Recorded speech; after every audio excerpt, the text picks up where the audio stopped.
Hey, Matthew Holt, you know what I just realized? Even though you're health tech's favorite curmudgeon, we haven't heard what you have to say about this whole cerebral BS. Let's do that today, yeah?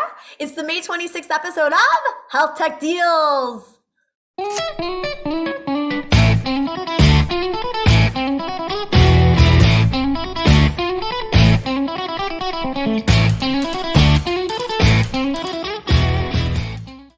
Scandal, firings, intrigue, legal issues, risk, skyrocketing, categories, dying. Like, Matthew Holt, how have we not talked about Cerebral?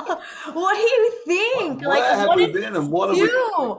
I know. Usually I'm so on the scandal, but I've been a little distracted.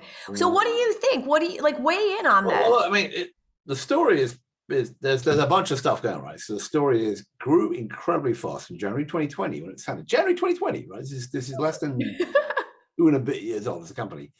Grew massively fast, raised a gazillion dollars, then raised even more money from SoftBank, so incredibly well funded. Had got money from OKHCF at one point in it. Carl Robertson, young guy, started to do this, right? And he works with David Moy, the new CEO, right, who was the medical doctor from Harvard.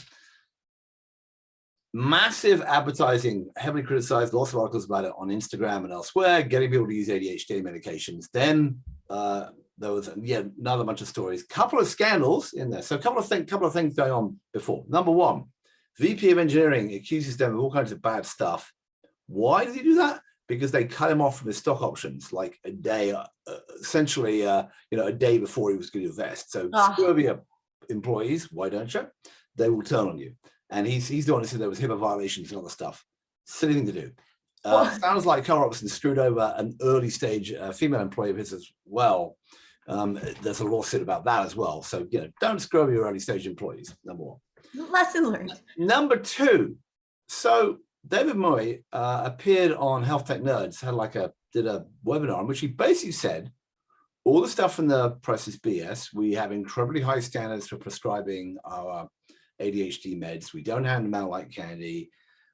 We rigorously have protocols for the clinicians, etc. Basically, all saying all this stuff. And there were maybe some issues, but all the issues were with minor customer service stuff, not what it said in the press, right? So they went from holding that position to saying we are doing the Lord's work and people can't get access to these medications and and treatment, and we're doing it, whereas they were getting nothing, to pretty much having the DEA investigate based on some of this press stuff, and bailing everything they're saying, having TruePill, which is their supplier, saying it wasn't going to supply ADHD meds, and then saying they're not going to prescribe new ADHD meds, or in fact wants to current patients, which leads to believe they didn't believe their bullshit, or at least they weren't prepared to stand up behind it. And then pretty much immediately after that, Robertson's gone. Yep. And yet Moy, who's the guy who's been talking about this stuff, takes over. So it's weird as hell to me, because I'm not sure. I mean, they do have contracts left they can with a lot of payers. They can do a whole bunch of stuff around depression, anxiety, which doesn't involve these controlled medications. But we do know that people who have real trouble access, who have ADHD, have trouble getting access to those control medications. And maybe what they were doing wasn't all bad, even if it did seem to be they were massively overstimulating the marketing demand. In fact, Teladoc commented on there saying that they were having trouble, their customer acquisition cost was going up because Cerebral was paying so much money for its customer acquisition advertising. So, I mean, a lot going on here. And as I mentioned, HCF apparently took them off. This is something Kevin O'Leary at Health Tech Nerds noticed. Apparently took them off their portfolio list. Oh. So did they sell out their share? Did they sell it on the way up to SoftBank or somebody else? Who knows? It's interesting. My guess is the company doesn't survive this, and it's just another thing that SoftBank, piling money into something that. What does it do to the whole category, you think? Because they're not the only ones in this space. Like I have this interview that came out today, yesterday, I should say, with Nathaniel Lackman from Foley and Larder, and we were talking about virtual care and kind of state of play, and he weighed in on this a bit, just talking about how some of these bad actors who might be a little bit more reckless, not intending to hurt anybody, but just maybe not, as he put it, like measuring twice before they cut, might be impacting the rest of the space and some of the future policies and legislations around it. What do you think? I mean, policy-wise, one is right now the law, because of the way the public health waiver was under the emergency of the pandemic, you're allowed to prescribe control medication to people you haven't seen before. That may go away. And then I don't know what happens to things like my daughter, who gets it from a doctor we haven't physically met in person, who I think is based in Connecticut or somewhere, as part of Brightline. And I wouldn't call us a diversion, or we're using it for, I think it's prescribed purposes. It's working very well. But yeah, that is a controlled substance. That also gets delivered to us by Alto Pharmacy. Is that going to be taken away? The fact that we have to sign for it, prove that we're here, but maybe that gets taken away. And then the thing that's related to this, of course, is that it's telehealth, right? And different, right. Obviously, with those restrictions were lifted going on. I mean, there's a lot of desire for many people to make it easier to get telehealth for various flavors, but this stuff doesn't help. And there are a bunch of people obviously opposed to so I don't think it helps. Having said all that, I mean, we clearly had a massive crisis in access for mental health. Totally. And mental health before the pandemic, because the mental health was gone up by a factor of about 3 during the pandemic. And Cerebral, it was incredible how fast it grew compared to Headspace, Ginger, Lyra, Meru, Spring Health. They're all growing, but they weren't growing at the rate. That rate, yeah. So maybe the answer is, that they recover. Maybe the whole business keeps going as it is because the demand is clearly there. Yeah. But you think you're right. I think there'll be regulation of the pools. And anytime you get the DEA investigating whether or not they've got a really good case, it doesn't help, and the board's going to get very scared.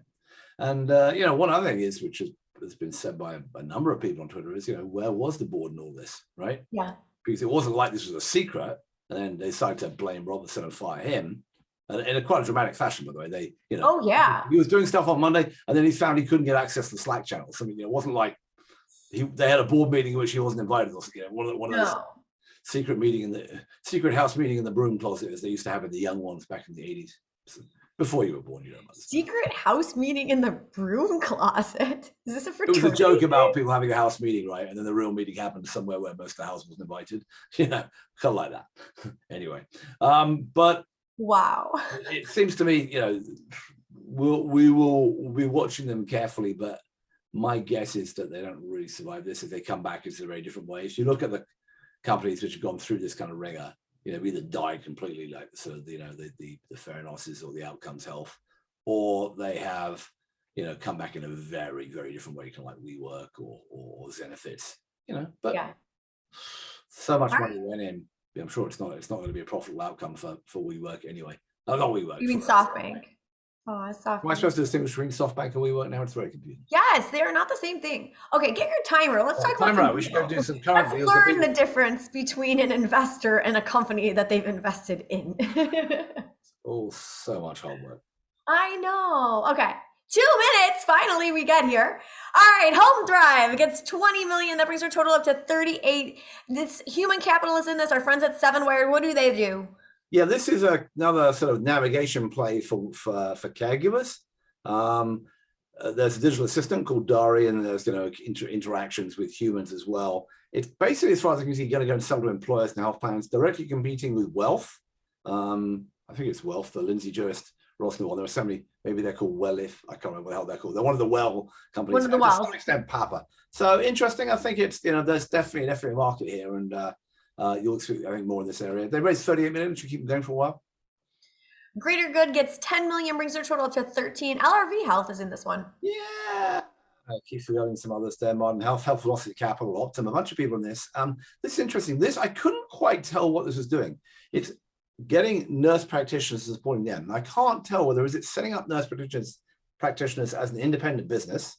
I was involved with the company way back when, called Alex Care, trying to do that.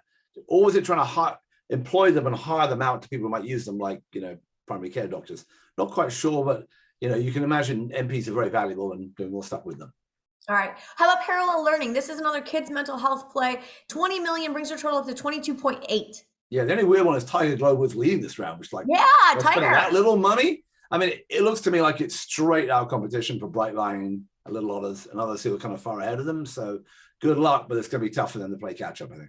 All right, this one's cool to me. Cayaba Care, they get $12 million, brings their total up to 15.2. This is like navigation to be used by OBGYNs to route people to mental health, lactation consultants, and other things. So that's what it is. That's like Mommy and Wildflower, which are in this position, but they're doing it sort of independently. These guys are doing it by, working with OBGYN. So it's like bringing all those tools to the OBGYN. So hopefully it'll work well. All right, Miga Health, they get 12 million. This is a blood pressure tracking app. This is another one where I wonder, like, feature in somebody else's thing or its own standalone thing. Yeah, I mean, the interesting thing is 12 million is not a bad seed round, right? This is a seed round. This company, I was looking at, I had a tiny bit of interaction with their CEO, who's like Alejandro, I'm blanking on the name. I want to say Alejandro Luengo, and I may have his name completely wrong, on Health Tech Nerds. The issue is here, right? There's a bunch of people in this space. You remember Livongo had a blood pressure tracking? Yeah. Amada has one. Hello Heart has raised like 70. Sorry, Hello Heart's raised like 70 odd million. And this is just, they're talking about other services they're going to deliver, but it's like they haven't even built this thing yet. They would have given them a ton of money to do it. They've only got a few employees, and yet they have all these people, like all these companies and a bunch of angels, including the previous heads of City Block, PillPack, and some others have all weighed in. And I just wondering, I mean, how are they going to distinguish themselves from all those other guys who already do this, who've already, pushed. Doesn't Apple Watch do this also at this point? Well, the Apple Watch doesn't yet do blood pressure, but it probably will eventually. That will change the game. But I mean, there is definitely, by the way, a live call, which has the EKG thing on a thing. I saw them last week. They've added blood pressure and a blood pressure management service, just like Hello Heart and Amada and else does. I mean, it just seems an incredible crowded space, but somebody in that group must have seen something that said, we're going to do a pretty big seed round and see if you can get into it. Now, it's an enormous problem. A lot of people with high blood pressure, not that many people having it well managed and monitored by a coaching team. And maybe they're the Cerebral of high blood pressure. And that they Why would you wish that they might grow super fast, not that they're going to be prescribing drugs illegally and behaving badly and getting Business Insider articles and access. Look, I appreciate you trying to come full circle, but that was not the way to do it. Or Miga Health, isn't it? Maybe there'll be another Cerebral or Theranos. And I mean that not in the scandal that they created and the fact that I think their company is going to go completely under, but more on the fact that they grow quickly before that happens. Yeah, that's very specific, okay? Well, they're going to have to grow quickly to compete with some of those other guys, right? Yeah, you did not stick the landing on that twirl back around. Oh, man. No. Well, that's why my career as an Olympic gymnast never really took off. Thank God your career as a healthcare curmudgeon did. And to follow along with that illustrious career. For now, anyway. For now, as it continues to sunset slowly. He is over there on Twitter at BoltyBoy. And my career, which is rocketing to the moon. No, I'm joking. Stop it. It can be followed over there at Jess DaMassa, also on Twitter. And to never miss an episode of Health Tech Deals or any of the other great content from the blog, sign up for our email newsletter over at thehealthcareblog.com, and we will deliver the best of the best to you. Occasionally. Actually, no, I got last week. We're back on it. For weekly. Back on it. It's coming. It's always coming. Imminently. All right, Matthew. Hey, thanks for that, like, really in-depth conversation about Cerebral. It's interesting to hear your perspective on this, especially because you have such a long. I'm just a little surprised that they didn't fight their corner a bit harder. If they had all that stuff in place in terms of the requirements and the and the stuff they were doing to support their doctors and all that stuff. If it was really there, all the stuff they were saying was even half true, I mean, they should have fought their corner, but clearly they decided that the pressure was too much. It was time to bail, and there's a lot of opinions about them. Not many are good. So, oh well. Let's leave it at that. We'll talk to you guys soon. Take care.